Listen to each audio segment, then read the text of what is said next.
सर्वांना श्री स्वामी समर्थ गुरुपौर्णिमेच्या हार्दिक शुभेच्छा. सकाळी लवकर उठून आंघोळ करून रोज पूजा करतात तशी पूजा करावी. उंबरठ्याला हळदीचे लेपन लावावे. हळद कुंकवाची स्वास्तिक काढावे. गुरुपौर्णिमेनिमित्त छोटी पूजा मांडा.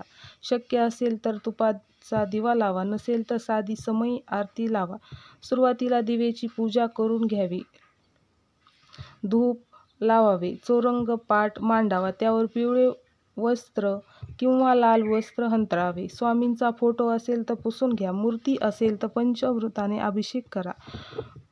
फोटोला हार घाला. मूर्तीला फुले वाहा. चंदनाचा गंध स्वामी महाराजांना लावा. विड्याचे 2 पानावर सुपारीची स्थापना म्हणजे गणपती बाप्पाची स्थापना करणे. देव्हाऱ्यातील सर्व देवी देवतांना गंध फुले अर्पण करावीत. शक्य असल्यास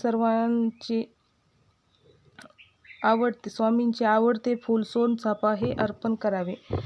आपली साधी सोपी पूजा करावी. फुलांनी आणि रांगोळींनी आपली पूजा सजवावी. भले एखादी गोष्ट नसेल तरी चालेल, पण ती भक्तिभावाने पूजा करावी. स्वामींना फक्त भाव हवा. श्री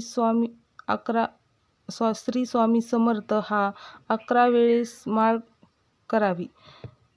11 वेळेस तारक मंत्र म्हणावा. शक्य नसेल तर मनाभावातून दोन्ही एक वेळेस करा. म्हणजे 11 वेळेस करण्याच्या ऐवजी 1 वेळेस तारक मंत्र म्हणा आणि एक वेळ स्वामी समर्थ ही 108 वेळेस माळ जप करा.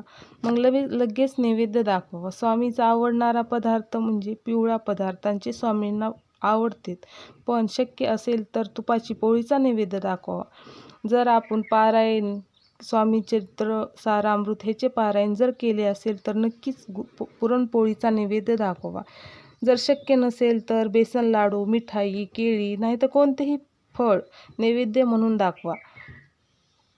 लगेच आरती करा. आरती करताना कापुराची आरती, तुपाचा दिवा लावून आधी गणपतीची आरती आणि मग श्री स्वामी समर्थ यांची आरती म्हणा.